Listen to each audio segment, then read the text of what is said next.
Well then, welcome to Les Sables d'Olonne. We're on the pontoon right now. This is the technical pontoon, and we're walking towards the boat. And as you can see, there is a lot happening. Everybody is here. It's very exciting. It's very busy. Everything's ready on the boat, and everybody's prepared everything perfectly.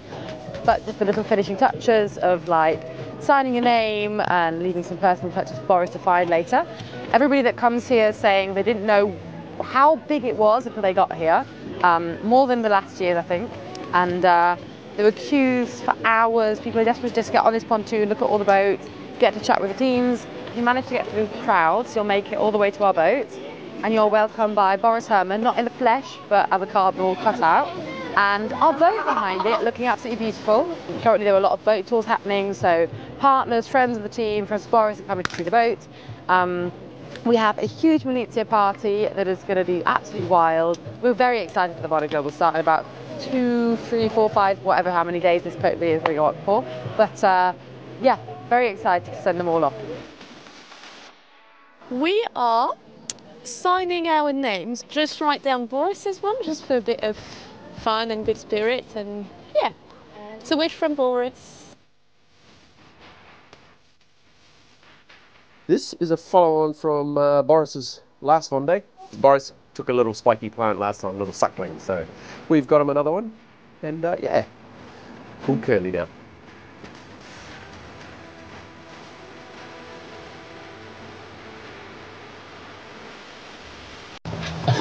At the total was 8 food bags, so for 80 days. So if you pass more times in the race, people like food. So you need to be fast.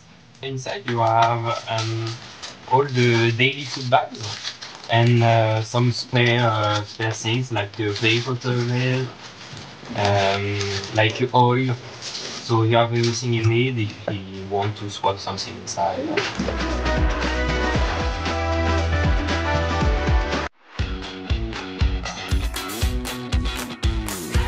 We have some guests and customers from Kühn + Nagel, one of our partners, and we will show them the boat. They're all from France, so it will be in French.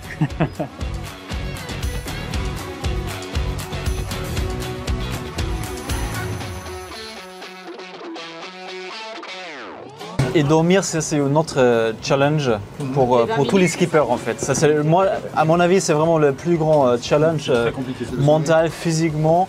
Le maximum, c'est 1 heure. Le minimum, à peu près 10 minutes. Parce qu'il faut quand même dormir suffisamment, mais on est quand même toujours en dette de sommeil. Du coup, comme on est en dette de sommeil, on rentre plus facilement dans le sommeil profond. Il n'y a pas la phase de sommeil paradoxal. Ça permet de récupérer plus vite que nous, avec le fait de dormir plusieurs cycles d'affilée.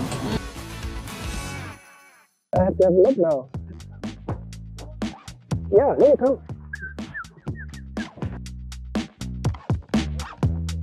Oh, it's the fireplace, sorry. That makes a sound. Yeah. It's super nice. Yeah. I would like to do the Vendée. Yeah. Now you the first week with plus that. So what do I not know yet? The little starling I haven't seen. I will have a quick look. The antenna, I'm just curious. Or set up a clock here so you can look at it. Ah yeah, yeah, we can do that before it gets totally dark, no?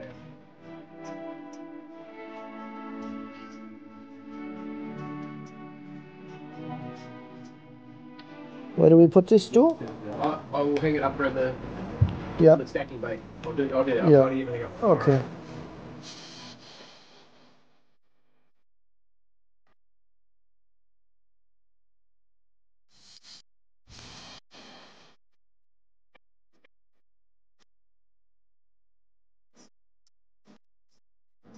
Look at her. Oh, she's ready. She's passed out. Oh, everything is very good as always.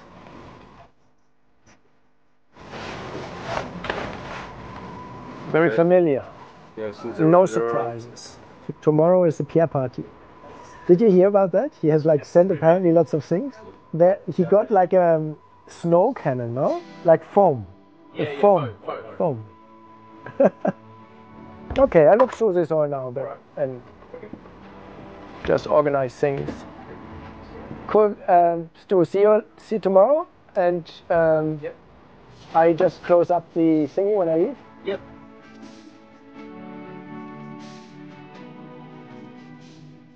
So we've got a Melissa party today, 4 days before the start of the Only Club, where the friend of Boris, Pierre Kashiragi, also the yacht club of Monaco vice president, he wanted a jungle vibe event, a party for the team and all the other teams and friends of Melissa that are here.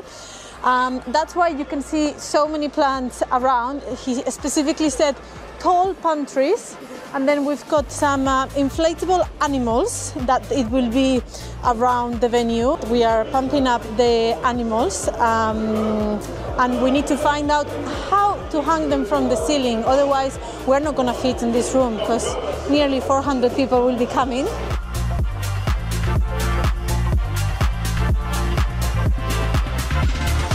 Animals that we want in the ceiling are mainly the water animals.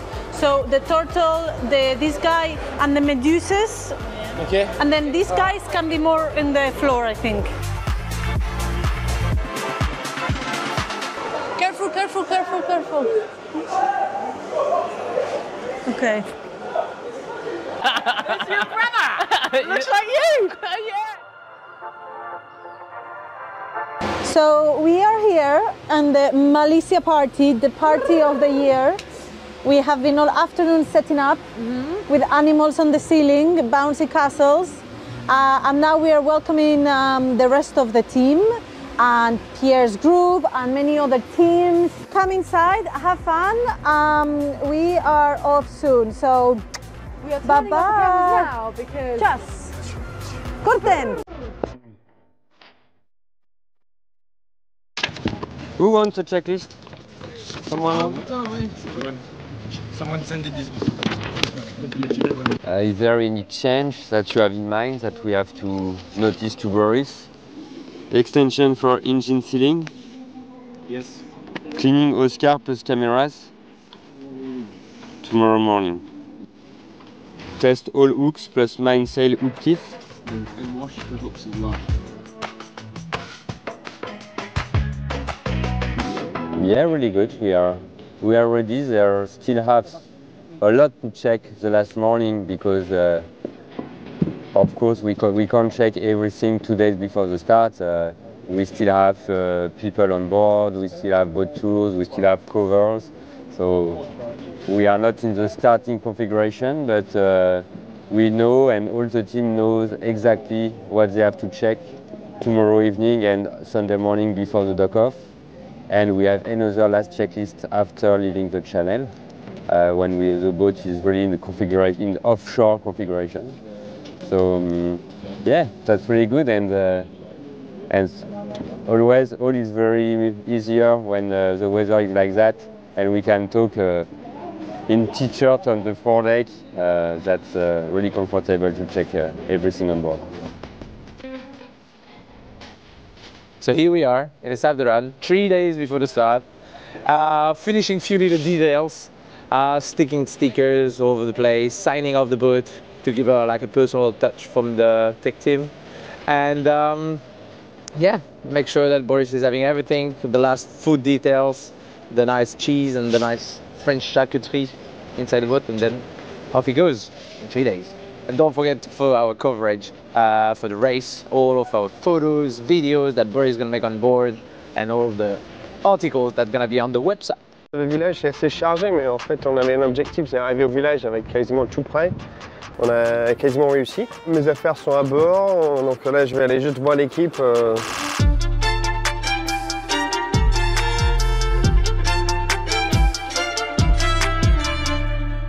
Là on est à 3 jours de départ, donc on est jeudi. Et je pense à partir de demain ça va commencer à monter en ambiance et en pression, on va dire. Là, j'ai passé une semaine à la maison où c'était le repos, passer un peu de temps avec la famille et en fait, il y a pas mal de logistique de vie, je dirais. On part à 3 mois, sûr que tout va rouler sans qu'on soit là. J'arrive à prendre le temps en journée pour que ce soit tranquille. Non, c'est plutôt bien calé pour moi. On a un petit roi. La reine, mais elle est un peu fatiguée, la reine. Ça fait longtemps qu'elle danse. Tu as changé la reine? Je l'ai détruite, j'ai rien fait la reine.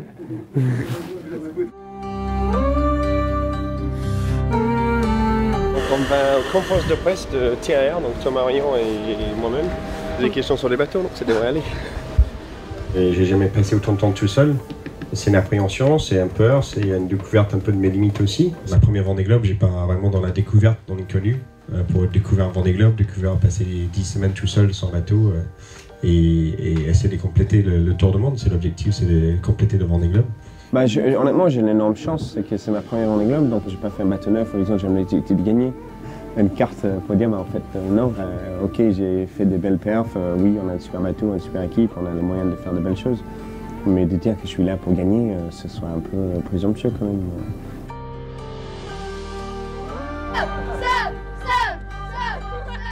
Bonjour, vous allez bien? Oui. On peut faire une photo sur ce prêt? Oui, on peut faire un petit photo. Oh yeah. Je suis anglais. Tu parles anglais? Merci beaucoup. Derrière. Il faut trouver le bon équilibre, c'est sûr, on ne peut pas passer la journée au village, sinon on serait épuisé. Après, c'est sympa aussi d'en profiter un peu de ces moments spéciaux. Mais c'est aussi important de passer un peu de temps ici, tranquille, tout seul, à regarder la météo, à réfléchir un peu à qu'est-ce qui m'attend. Le fait de pouvoir regarder la météo, on peut commencer à se projeter dans la course, à dire ce qu'on va faire, comment on va faire, les choix de voile, et tout ça. Est-ce qu'on essaie de prolonger ici, là-bas? Sachant qu'il y a la zone d'exclusion aux Azores, donc le temps est très... Ouais, juste... Yes. Ouais. Merci Marcel. Merci à toi. Je commence à compartimenter, si tu veux dire comme ça, la course et mettre ça dans des petits compartiments dans ma tête pour prendre ça pièce par pièce, plutôt par passage important, symbolique, on va dire. Le premier, c'est d'arriver aux deux Alizés, après il faut le poteau noir, puis il faut les Alizés sud, puis au moment qu'on tourne vers l'est, puis arriver dans la mer du Sud. Après, il y a tous les grandes capes, les Kerguelen, le point Nemo à passer, donc je sais pas, c'est une dizaine de jours chacun. En tout cas, c'est la manière que j'ai, en parlant avec d'autres skippers aussi, d'aborder ça pour essayer de dire ça, de voir ça de manière plus abordable que 3 mois tout seul sans bateau. C'est ça, on a déposé la plupart des sacs déjà sur le bateau et il nous en reste 2-3. Donc voilà, après ça, on sera pas mal. Foot 4, on est déjà dans l'Atlantique Sud, non? Quand même, hein. On a vu que dans le 8 ou le 9, il y avait du champagne. Compartimenté par jour, par semaine, et on n'a pas exactement la même chose dans les sacs. Allez les enfants, allez. Vous avez des idées, vous, maintenant?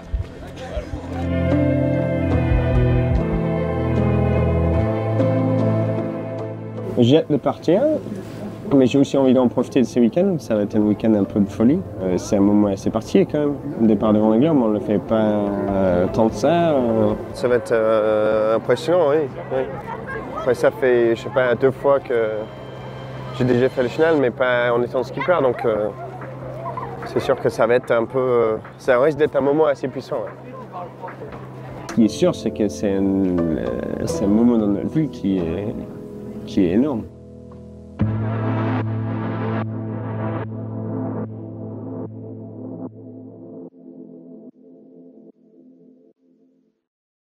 Sûr que tout va rouler sans qu'on soit là. J'arrive à prendre le temps en journée pour que ce soit tranquille.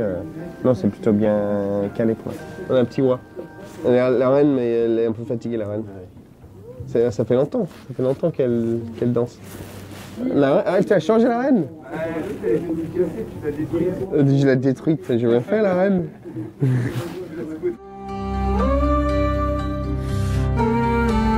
On va aux conférences de presse de TAR, donc Thomas Rion et moi-même.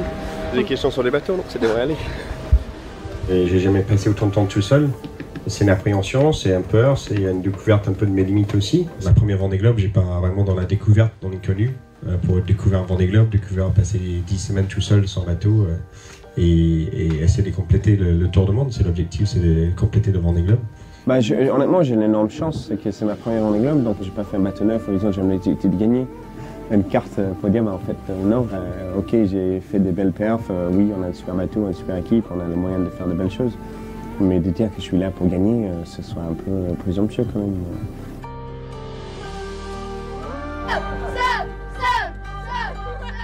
Bonjour, vous allez bien? Oui. On peut faire une photo s'il vous plaît? Oui, on fait un petit photo. Oh yeah. Je suis anglais. Tu parles anglais? Merci beaucoup. De rien, avec plaisir. Il faut trouver le bon équilibre, c'est sûr, on ne peut pas passer la journée au village, sinon on serait épuisé. Après, c'est sympa aussi d'en profiter un peu de ces moments spéciaux, mais c'est aussi important de passer un peu de temps ici, tranquille, tout seul, à regarder la météo, à réfléchir un peu à qu'est-ce qui m'attend. Le fait de pouvoir regarder la météo, on peut commencer à se projeter dans la course, à dire ce qu'on va faire, comment on va faire, les choix de voile, tout ça. Est-ce qu'on essaie de prolonger ici, là-bas? Sachant qu'il y a la zone d'exclusion aux Azores, donc le temps il est très bien. Ouais, juste. Yes. Ouais. Merci Marcel. Merci à toi. Je commence à compartimenter, si tu veux dire comme ça, la course et mettre ça dans des petits compartiments dans ma tête pour prendre ça pièce par pièce, plutôt par passage important, symbolique, on va dire. Le premier, c'est d'arriver aux Deux-Alizés, après il faut le Poteau Noir, puis il faut les Alizés Sud, puis au moment qu'on tourne vers l'Est, puis arriver dans la mer du Sud. Après, il y a tous les grandes caps, les Kerguelen, le Point Nemo à passer, donc je sais pas, c'est une dizaine de jours chacun. En tout cas, c'est la manière que j'ai, en parlant avec d'autres skippers aussi, d'aborder ça pour essayer de dire ça, de voir ça de manière plus abordable que 3 mois tout seul sans bateau. C'est ça, on a déposé la plupart des sacs déjà sur le bateau et il nous en reste 2-3. Donc voilà, après ça, on sera pas mal. Foot 4, on est déjà dans l'Atlantique Sud, non? Quand même, hein. On a vu que dans le 8 ou le 9, il y avait du champagne. Compartimenté par jour, par semaine, on n'a pas exactement la même chose dans les sacs. Allez les enfants. Allez. Vous avez des idées, vous, maintenant, là?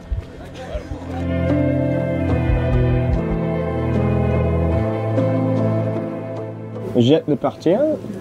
Mais j'ai aussi envie d'en profiter de ces week-ends, ça va être un week-end un peu de folie. C'est un moment assez particulier quand même, le départ de Vendée Globe, on ne le fait pas tant que ça. Ça va être impressionnant, oui.